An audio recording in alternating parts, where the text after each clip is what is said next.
Bom dia.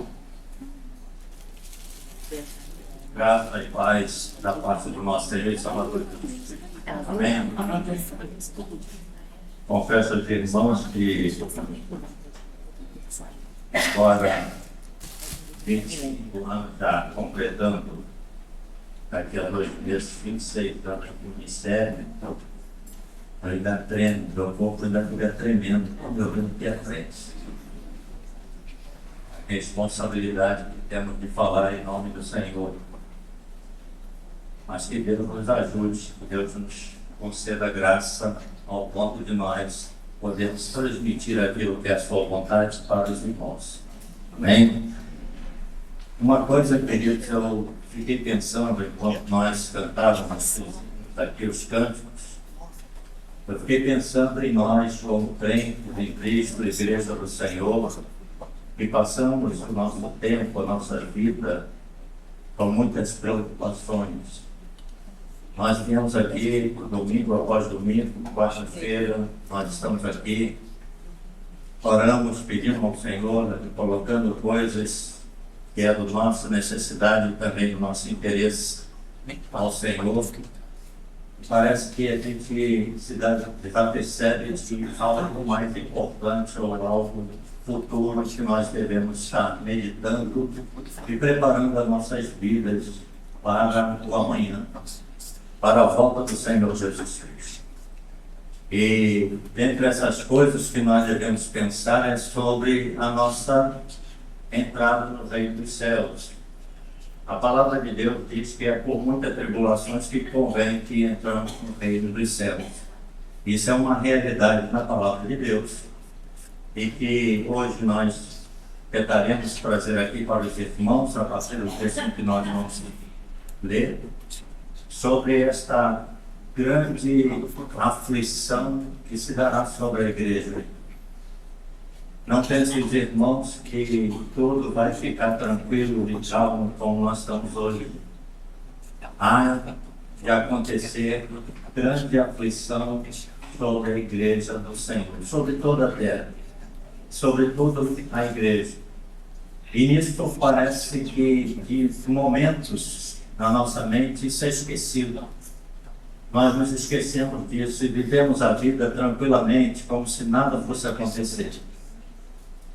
E nós nos esquecemos de nos preparar para este momento. Nós oramos para que nós não sejamos alcançados. Mas isso não quer dizer que nós não seremos alcançados. Podemos ser alcançados por essa grande aflição, essa grande tribulação, e que já se dá em alguns países nesse tempo, em algumas nações. Crentes sendo martirizados, sofrendo e perdendo as suas vidas por amor a Cristo. Precisamos pensar durante a nossa caminhada cristã sobre isso e não ficarmos temerosos, com medo, aterrorizados, mas orarmos para que, se esse dia chegar até nós possamos continuar de pé diante do Senhor, porque Ele já venceu e nos garantiu a vitória.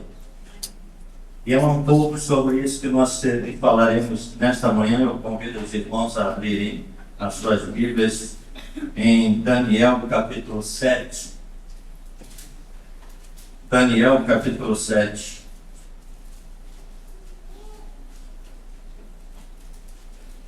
Amém? Estarei lendo apenas os 13 primeiros, os 14 primeiros versículos. Diz assim: no primeiro ano de Belsazar, rei da Babilônia, Daniel teve um sonho, e certas visões passaram por sua mente. Estando ele deitado em sua cama, ele escreveu o seguinte resumo do seu sonho: em minha visão à noite, eu vi os 4 ventos do céu agitando o grande mar. 4 grandes animais diferentes, um dos outros, subiam do mar. O primeiro parecia um leão e tinha asas de águia. Eu o observei, e em certo momento as suas asas foram arrancadas, e ele foi erguido do chão. Firmou-se sobre 2 pés como um homem, e recebeu o coração de homem. A seguir vi um segundo animal que tinha a aparência de um urso. que foi erguido por um dos seus lados, e na boca entre os dentes tinha 3 costelas. Foi dito: levanta-te e coma quanta carne puder. Depois disso, vi outro animal que se parecia com um leopardo. Nas costas tinha 4 asas, como as de uma ave. Esse animal tinha 4 cabeças e recebeu autoridade para governar. Em minha visão à noite vi ainda um 4º animal, aterrorizante, assustador e muito poderoso. Tinha grandes dentes de ferro, com os quais despedaçava e devorava suas vítimas, e pisoteava tudo o que soprava. Era diferente de todos os animais anteriores e tinha 10 chifres. Enquanto eu considerava os chifres, vi outro chifre pequeno, que surgiu entre eles, e 3 dos primeiros chifres foram arrancados, para dar lugar a ele. Esse chifre possuía olhos, como os olhos de um homem, e uma boca que falava com arrogância. Enquanto eu olhava, troncos foram colocados, e um ancião se assentou. Sua veste era branca como a neve, o cabelo era branco como a lã. Seu trono era envolto em fogo, e as rodas do trono estavam em chamas. De diante dele saía um rio de fogo. Milhares de milhares serviam, milhões e milhões estavam diante dele. O tribunal iniciou o julgamento, e os livros foram abertos. Continuei a observar por causa das palavras arrogantes do chifre que falava. Fiquei olhando até que o animal foi morto, e o seu corpo foi destruído e atirado no fogo. Dos outros animais foi tirada a autoridade, mas eles tiveram permissão para viver um período de tempo. Em minha visão à noite, vi alguém semelhante ao Filho de Homem, vindo com as nuvens dos céus. Ele se aproximou do ancião e foi conduzido à sua presença. Ele recebeu a autoridade, glória e o reino. Todos os povos, nações e homens de todas as línguas o adoraram. Seu domínio é um domínio eterno, que não acabará, e seu reino jamais será destruído. Amém? Oremos. Muito obrigado, Deus, pela palavra lida aos nossos corações. Agora, Senhor, estamos aqui para refletir com os irmãos sobre essa visão de Daniel, que diz respeito também a nós hoje.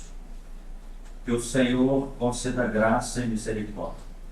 Que possamos, ó Deus, ser alertados, despertados para essas questões.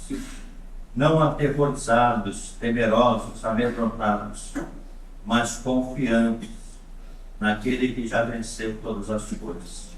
Que é o Rei dos Reis, Senhor dos Senhores, o eterno e glorioso Senhor, Criador dos céus e da terra, a quem nós servimos, o qual também nos resgatou e nos comprou por alto preço, preço do sangue do seu Filho amado Jesus.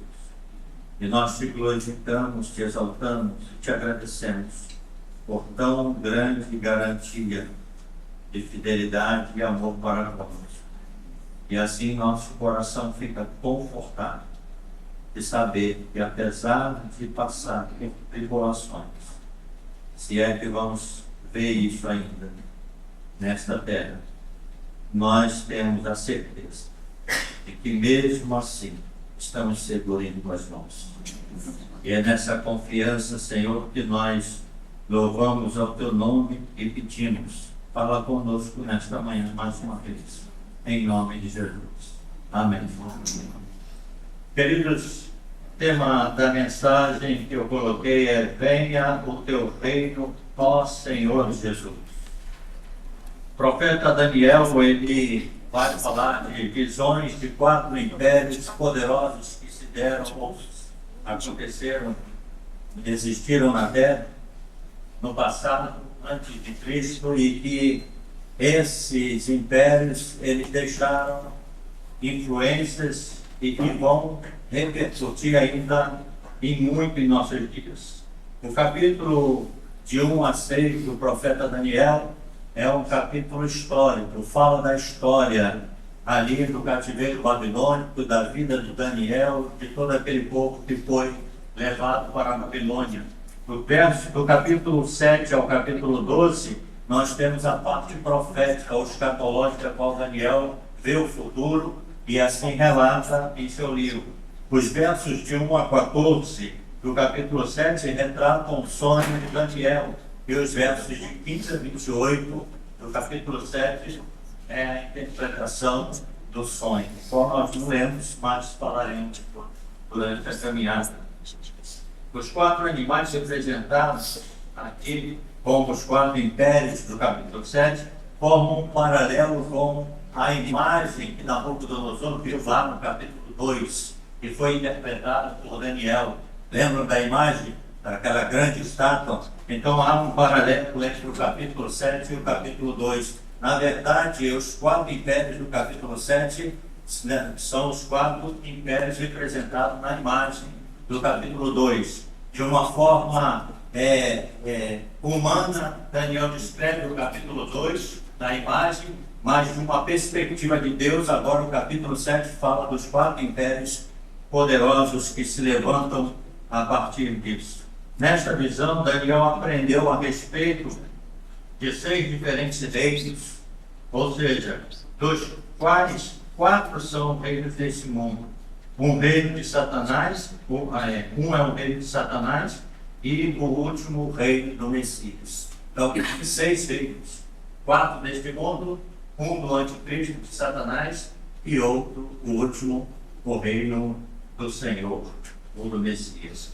Daniel escreve ou descreve a visão a partir desses animais vorazes que furiosamente se levantam, representando impérios, nações, e levantaram-se contra o povo de Deus.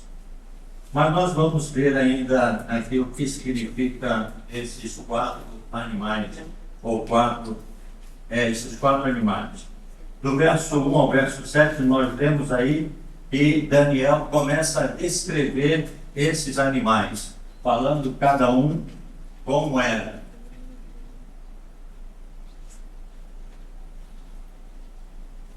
Deus se comunica com Daniel em sonho, fala com ele enquanto ele dormia e mostra a ele visões perturbadoras através desse sonho, como está no verso 1 e verso 2, diz assim: no primeiro ano de Belsazar, rei da Babilônia, Daniel teve um sonho e certas visões passaram por sua mente, estando ele deitado em sua cama.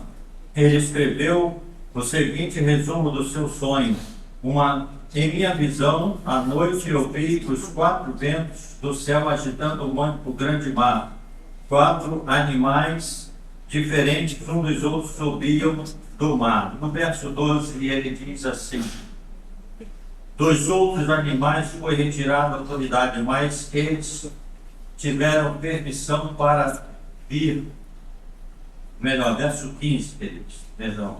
Eu, Daniel, fiquei agitado. Esse texto aqui. Daniel ficou aterrorizado, ficou agitado em seu espírito, e as visões que passaram pela minha mente, diz ele, me aterrorizaram.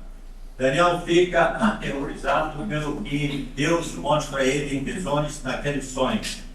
Então ele fica perturbado e rodeado pela silenciosa escuridão da noite, os 4 ventos que agitavam o mar grande e os 4 animais diferentes uns do outro subiram do mar. Que mar é esse? Na verdade, aqui nós temos uma linguagem metafórica, simbolizando as nações ou todos os povos.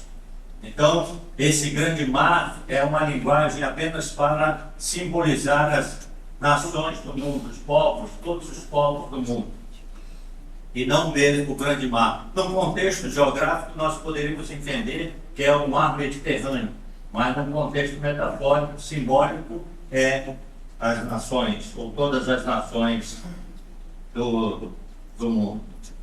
Mas no verso 4 tem a figura do primeiro animal, como diz assim: o primeiro parecia um leão e tinha asas de águia.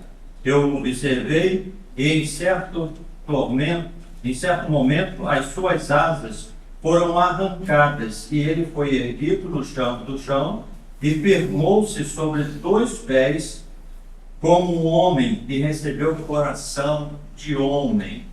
Primeiramente, vamos pensar aqui um pouquinho, vamos ver quem foi, ou que foi, melhor dizendo, o Império Babilônico. O que foi esse império? O Império Babilônico, querido, se refere ao período em que Nabucodonosor II governou a Babilônia entre 605 a 562, conhecido como o Império Neobabilônico, o segundo império, né? Nabucodonosor foi um líder militar e construtor que transformou a Babilônia em um centro de poder e cultura. E também é conhecido por seus feitos militares como uma conquista da Palestina, com a conquista da Palestina e a destruição de Jerusalém, levando os judeus para o cativeiro babilônico. Então esse é o Império Babilônico. Mas o que representa esse primeiro animal? Representa exatamente esse Império Babilônico de Nabucodonosor.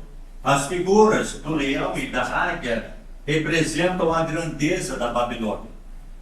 Era uma grandeza. Na história da Babilônia, trata que era vamos dizer, uma megalópole, uma cidade muito suntuosa, com várias culturas, muito grande em todos os sentidos. Então, as figuras, elas simbolizam essa grandeza, a figura do leão e da águia. As asas arrancadas, aqui quando Daniel fala que as asas foram arrancadas, tá? Faz referência a Nabucodonosor sendo arrancado do seu trono, quando ali no capítulo 2 de Daniel, ou melhor, no capítulo 4, verso 32 de Daniel, diz que ele foi feito um animal, ficou pastando e comendo grama, como um animal por dias. Lembram disso no capítulo 4? Então, quando essas asas significa exatamente Nabucodonosor sendo arrancado do seu trono.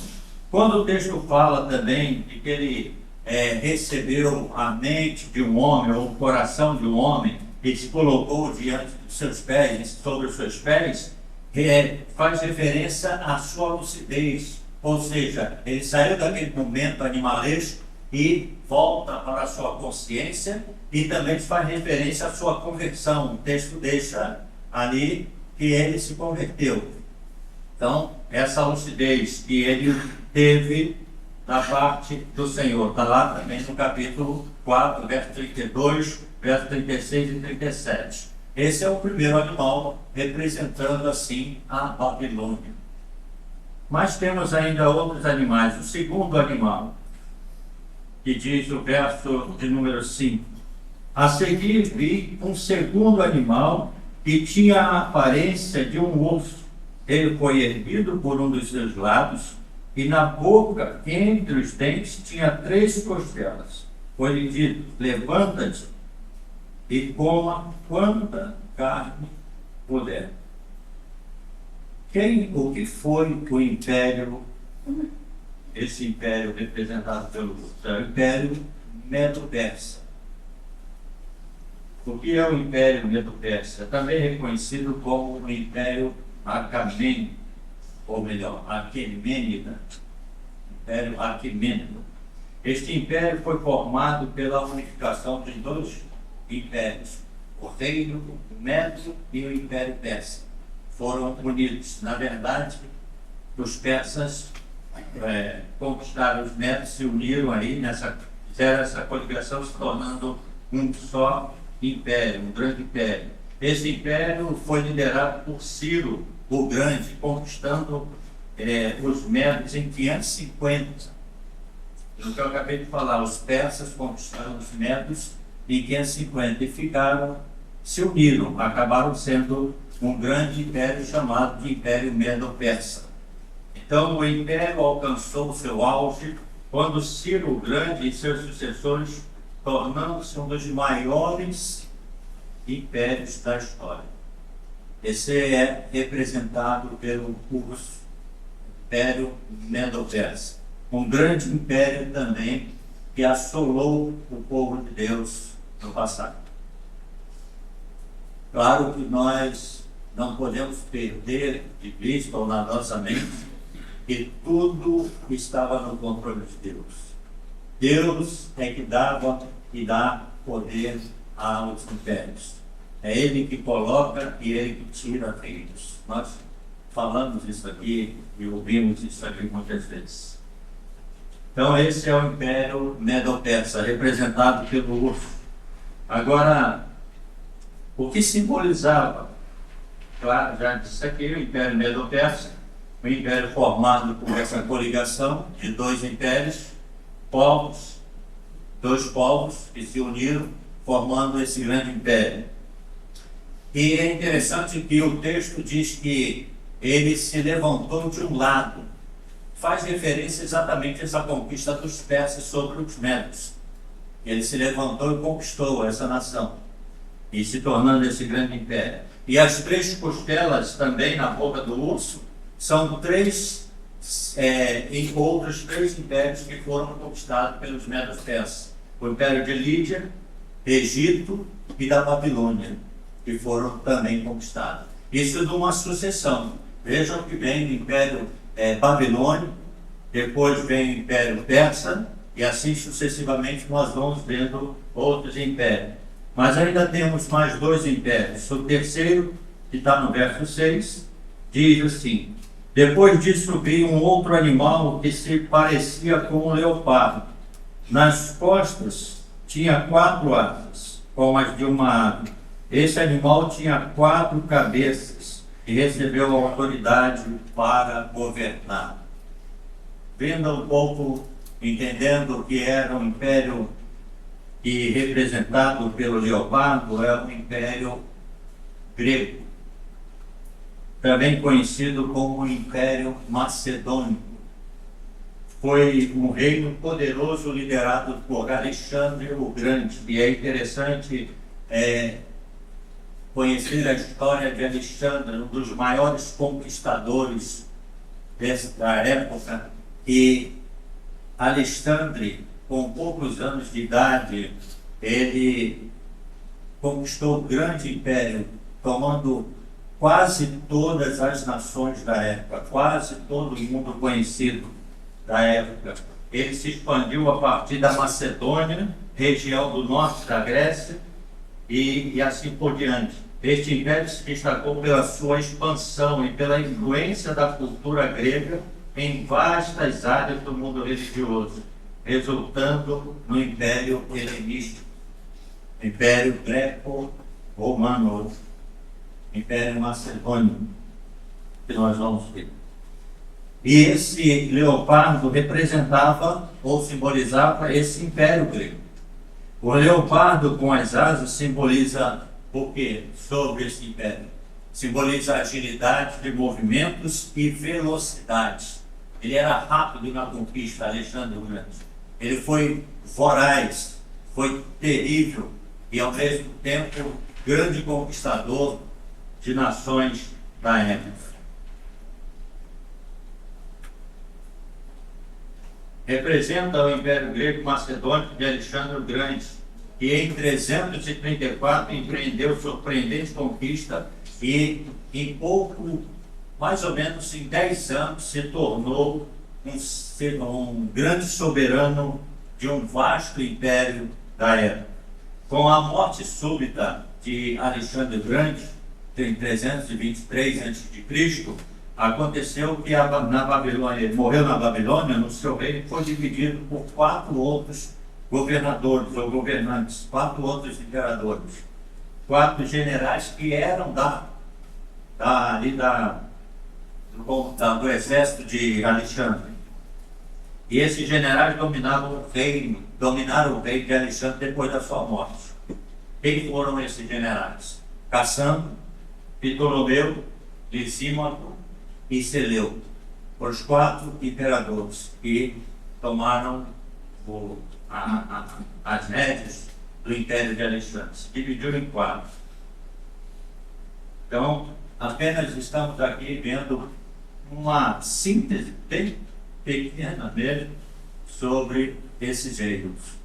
E o último, ou quarto animal, melhor dizendo, no verso 7, diz assim: em minha visão, à noite, vi ainda um quarto animal, aterrorizante, assustador e muito poderoso. Tinha grandes dentes de ferro, com os quais despedaçava e devorava suas vítimas e pisoteava tudo que sobrava. Era diferente de todos os animais anteriores e tinha 10 chifres. Então, este é o quarto império, representado por um animal não identificado, terrível, né? Aqui diz apenas que era aterrorizante, que era um animal assustador e muito feroz. Este animal representa nada mais, nada menos do que o Império Romano, um dos maiores impérios que já existiram. Os romanos eram terríveis nas suas conquistas, muito duros, muito destruidores. Eles gostavam de humilhar os seus conquistados. Tanto é que uma das torturas ou uma dos sacrifícios que eles faziam com os seus conquistados era o empalamento. O empalamento nada mais é do que atravessar uma estaca de baixo para cima, sair dentro da rua. Estão entendendo? Né? E também eles adotaram a pior das mortes, que era a crucificação. E assim nós vamos já refletindo sobre a história que vem mais para frente. Então, o Império Romano foi a terceira e última fase da civilização romana, sucedendo a monarquia e a república. Caracterizou-se por um governo autocrático liderado por um imperador e pela vasta extensão territorial que abrangia o mar Mediterrâneo e suas regiões.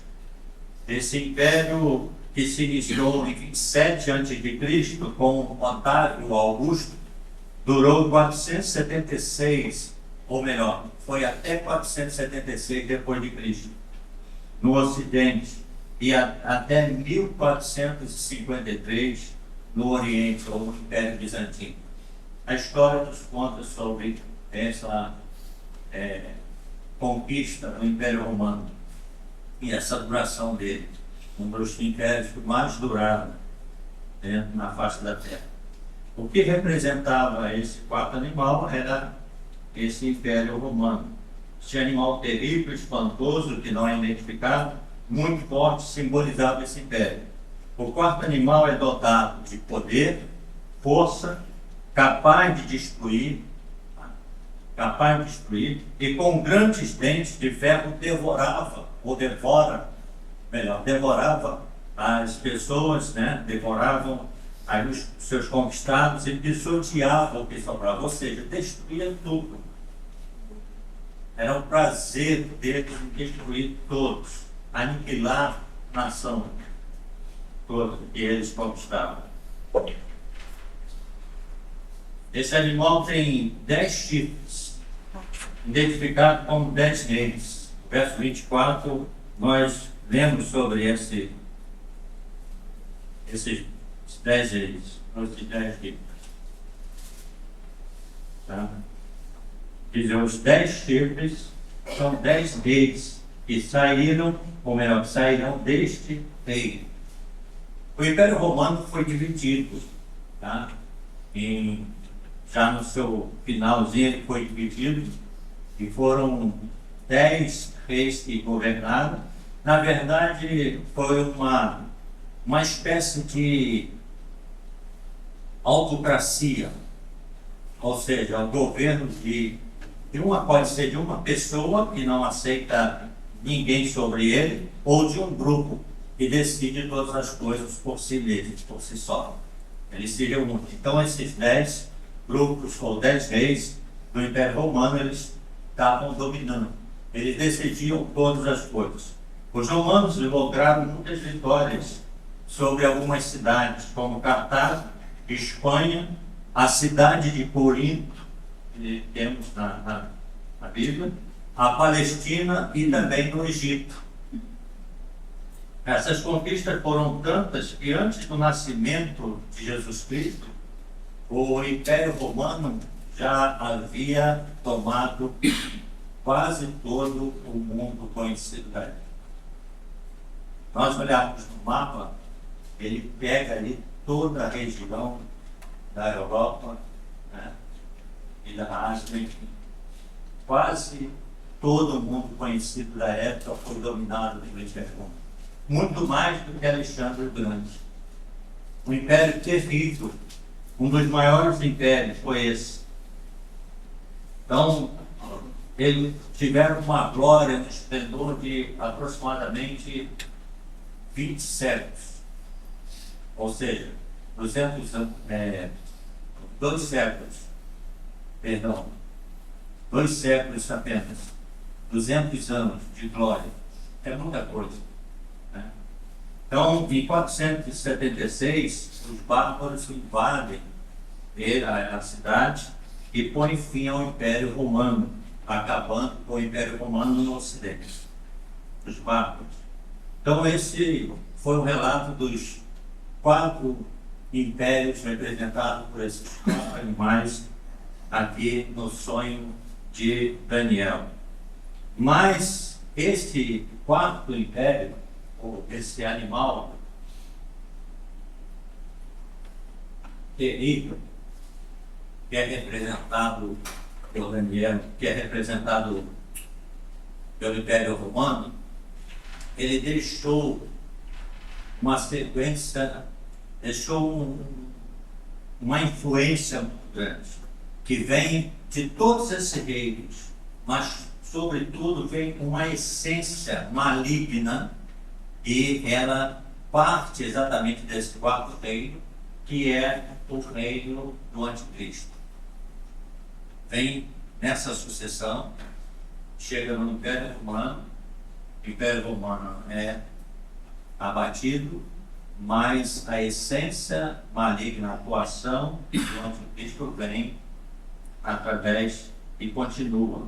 A partir do verso de número 8, Daniel vai falar sobre este reino do Anticristo. Ele vai dizer assim: enquanto eu considerava o chifre, vi outro chifre pequeno, que surgiu entre eles, e 3 dos primeiros chifres foram arrancados para dar lugar a ele. Esse chifre possuía olhos como os olhos de um homem, e uma boca que falava com arrogância. Então esse é o reino do Anticristo, já influenciando aí, a partir dessa influência do Império Romano. Daniel ele deixa claro nesse texto que o Anticristo não é um sistema, não é uma ideologia, mas é uma pessoa. É uma pessoa, ele deixa claro isso. E ele chama esta pessoa, ele descreve essa pessoa como um pequeno chifre. João vai chamar este mesmo anticristo de um mentiroso. Chama também de um anticristo e de besta. O apóstolo Paulo reconhece ele como o homem da iniquidade, o iníquo, o filho da perdição. Jesus o chama de o abominável da desolação. Então, o anticristo é uma pessoa escatológica. É uma pessoa mesmo que se levantará e perseguirá brutalmente a igreja na segunda, ou melhor, antes da segunda vinda de Cristo. Então, o anticristo é uma pessoa que se levantará em determinado tempo e vai perseguir a igreja de Cristo de forma brutal. Daniel também fala da origem do anticristo. Ele vai descrever a sua origem, e ele diz que a origem do anticristo é satânica.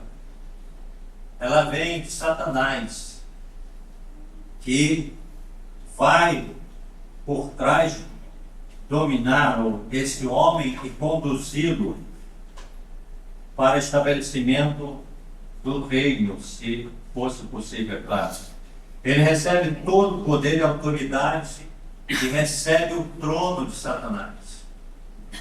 Esse anticristo, essa pessoa escatológica, ou seja, que virá. Ele surge do quarto animal, entre os outros 10 chifres. Ele é um homem.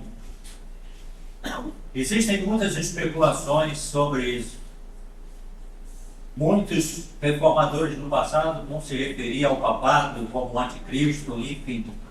Mas na realidade nós precisamos focar aqui apenas nessa questão que a Bíblia nos dá, de que este anticristo é uma pessoa real, que se levantará sobre a terra com uma origem satânica e que dominará ou tentará dominar toda a terra. Perseguirá toda a igreja. Seu governo será a expressão mais forte de poder na terra, até que Jesus volte para destruir. Daniel também vai descrever como será essa ação do anticristo. No verso 8, que nós lemos, e o verso de número 20, ele diz assim no verso de número 20: também quis saber sobre os 10 chifres da sua cabeça e sobre o outro chifre que surgiu para ocupar o lugar dos 3 chifres que caíram. O chifre que tinha olhos e uma boca que falava com arrogância. Então, a ação dele é proferir blasfêmias contra Deus e contra a igreja. Proferindo arrogância, falando arrogância, é a expressão de ódio da sua boca, falando insolências. Também ele proferirá palavras contra o Altíssimo, como já disse, contra Deus. No verso 25 diz assim: ele falará contra o Altíssimo, oprimirá os seus santos na tentativa de mudar os tempos. Cuidará de mudar os tempos. Vai mudar todo o tempo. Verso de número 25, como nós lemos aqui no finalzinho do verso. E perseguirá os santos e fará guerra contra eles. No verso 21 diz: enquanto eu observava esse chifre, guerreava contra os santos e os derrotava. Vamos entender aqui. Ele guerreava contra os santos e o derrotava. No sentido, vamos dizer assim, físico.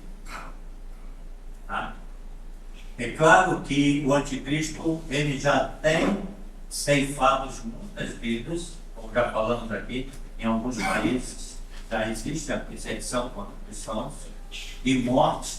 Nesse sentido, ele está destruindo, mas ele não conseguirá, que era também um desejo do Império Romano, e a humilhação que eles impunham sobre as pessoas conquistadas, era que aqueles que conquistassem apostatassem do seu rei, ou do seu Senhor, ou do seu Deus.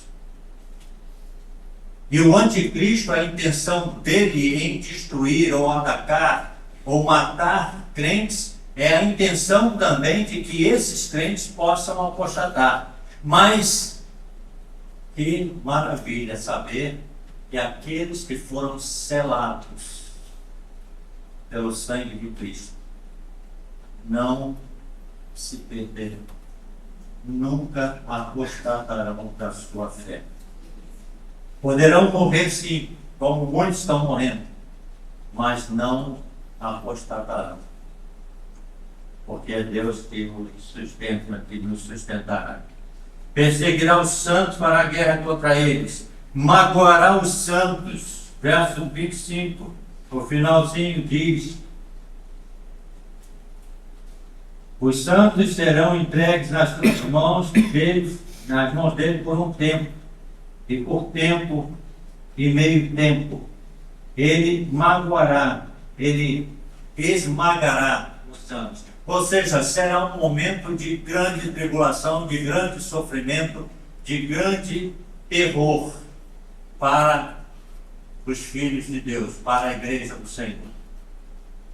Por isso que eu, na introdução, chamei a atenção dos irmãos para pensarmos um pouco mais sobre isso, não com medo, não aterrorizados, mas para ficarmos atentos e sabermos que há vitória para nós, o povo de Deus.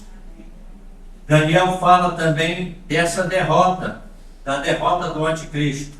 Seu domínio é limitado. O verso 25 deixa isso claro, e é por um tempo, tempos e meio tempo, ou seja, é limitado. Como disse Lutero, Satanás é um cachorro na corrente ou na coleira de Deus. Ele só faz o que Deus permite ou Deus ordena. Ele não vai mais além disso.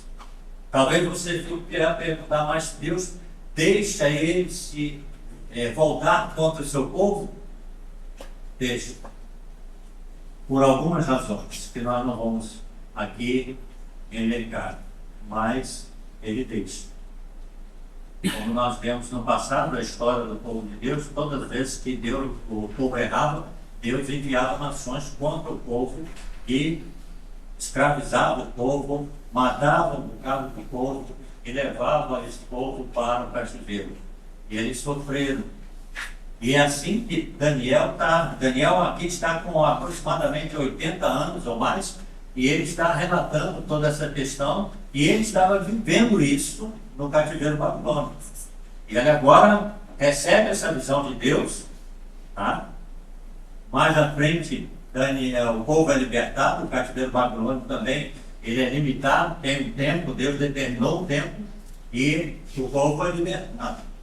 Mas, como nós estamos falando aqui, essa malignidade, essa influência de Satanás, ela vem através do tempo.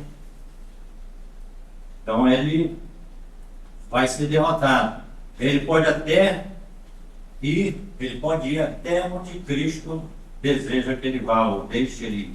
Seu tempo de ação não é eterno. Seu trono está, ou melhor, será arrancado. Deus destruirá ele e seu trono.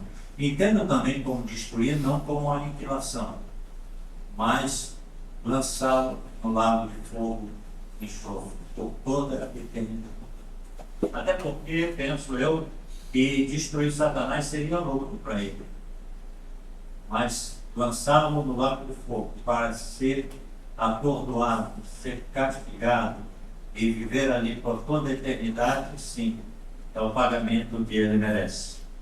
Ele será lançado no lago de fogo, Apocalipse 19, 20, verso 20. Ele será destruído pela manifestação da vinda de Cristo, do Senhor Jesus. 2 Tessalonicenses, capítulo 2, verso 8. O tribunal do céu removerá o anticristo do seu poder. O verso de número 26 diz assim: mas o tribunal o julgará, e o seu poder lhe será tirado, totalmente destruído para sempre. O mal, queridos, nunca vai triunfar. Não me sinto de forma eterna. Nunca vai triunfar. Cristo, sim, vai triunfar de forma eterna. Então esse é o reino do anticristo, que está aí, está presente, se manifestando de várias formas, dentro da cultura, da sociedade, dentro da política, enfim, de todas as camadas da sociedade, ele tem se manifestado, tem se mostrado, e até de uma forma mais clara, mais presente, mais visível. no sentido que hoje nós vemos que muitas chamadas igrejas de Satanás, onde líderes se declaram servidores ou ministros dele, uma forma mais descarada, mais escancarada. Então isso está acontecendo, tem acontecido. O anticristo tem aparecido. A palavra, Paulo vai falar sobre isso, e muitos anticristos têm aparecido. João vai falar sobre isso, e nós temos visto isso. E eles estão preparando assim todo o ambiente. Eu creio que já está preparado. A qualquer momento ele se manifesta. O chamado homem da perdição, ou o abominável da desolação, como Jesus falou, que é esse homem escatológico. Mas o que devemos nos apegar? No último reino, o reino de Cristo. Daniel, ele descreve também, antes de falar desses impérios, de falar da vitória desses impérios, ou do reino do anticristo, ele vai falar no verso de número 9 a 14 sobre esse reino de Cristo. E ele tem essa visão quando ele diz: enquanto eu olhava, tronos foram colocados, e um ancião se assentou, sua veste era branca e como a neve, e o cabelo branco como a neve, como a lã. Seu trono era envolto em fogo, e as rodas do trono estavam em chamas. De diante dele saía um rio, logo fogo, um rio de fogo. Milhares de milhares o serviam, milhões e milhões estavam diante dele. O tribunal iniciou o julgamento e os livros foram abertos. Quando a fúria do quarto animal alcançar o seu clímax, Daniel, ou alcançou o seu clímax, Daniel viu tronos estabelecidos e o ancião de dias assentado sobre ele. Ou seja, o Senhor tomando assento com as suas vestes brancas, seus cabelos brancos e reinando ou julgando todas as coisas. E diz assim o verso, ou melhor, nós já lemos esse verso. O juiz iniciou o juízo e se abriram os livros, diz o verso de número 20, de número 10, final do número 10. O quarto animal foi morto, o seu corpo desfeito e entregue para ser queimado pelo fogo. No verso 11 fala sobre isso. Os outros animais receberam a prolongação de vida, que o verso 12 deixa isso também claro, que eles foram prolongados para eles um tempo. Dos outros animais foi retirada a autoridade, mas eles tiveram permissão para viver um período de tempo, um período a mais de tempo. O Filho do Homem é apresentado diante do trono do Pai, recebe domínio sobre todas as nações, o qual jamais terá fim. Ao contrário dos 4 reinos anteriores, o reino do anticristo o reino de Jesus jamais poderá ser removido nem destruído. Esse é o reino verdadeiro no qual Deus estava pensando quando disse a Daniel que seu trono jamais chegaria ao fim. Concluindo, queridos, essa visão dramática de Daniel, Daniel vira essa extensão, essa porção da história, começando com o rei da Babilônia e encerrando com o rei milenar de Cristo na terra.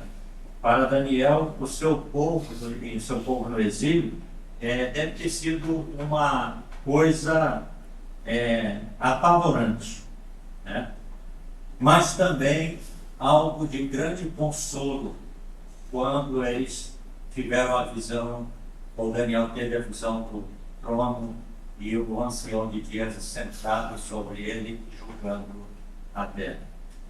Para Daniel, seu povo no exílio, teve esse grande consolo de saber que essas forças, esse poder, um dia seriam abatidos. A Igreja de Jesus Cristo, no dia de hoje, espera pela volta do Salvador, quando será arrebatada para encontrar-se com o Senhor dos ares. 1 Tessalonicenses 4, 13 a 18. Ainda que nós que aqui estamos, passemos pela grande tribulação, o Senhor voltará e nos recolherá a todos para estarmos com Ele. Quero destacar, já finalizando, algumas verdades e implicações desse texto. Quais são essas verdades, essas implicações? Primeiro, que o reino de Deus é um reino eterno, jamais passará. O reino de Cristo está presente, mas ainda não. Ou seja, o reino de Deus já está presente no nosso reino. Ele está sobre a igreja, ele reina sobre a sua igreja. E reina sobre todas as coisas, todas as nações. Deus é soberano, mas ainda não, porque ainda não atingiu a sua plenitude. Apenas quando Cristo voltar, vai atingir a sua plenitude. Deus está no trono, reinando, julgando. Seu trono exerce juízo desde agora, exercerá até o fim. Aquele que está sentado no trono é adorado por milícias celestiais, de verso 10. O reino de Cristo será universal, não parcial. Universal, sobre todos os povos. Povos de todas as nações e homens de todas as línguas servirão a Jesus, diz o verso 14. Todos os joelhos se dobrarão diante dele. Filipenses 2, de 9 a 11. Todos os joelhos se dobrará e toda língua confessará que ele é o Senhor. O reino de Cristo prevalecerá sobre todos os reinos do mundo. Nenhum reino vai prevalecer, apenas o de Cristo. Apenas do Senhor. O reino de Cristo será compartilhado ou partilhado com os seus santos. Essa eu quero ler para os irmãos. Verso 18. Mas os santos do Altíssimo receberão o reino e possuirão para sempre. Sim, para todo o sempre. Como nós devemos nos portar diante dessas verdades? Atemorizados, amedrontados, desapercebidos, como se nada estivesse acontecendo ou nada fosse acontecer ainda. Não. Não devemos nos assustar, nem ficar aterrorizados. Mas devemos orar.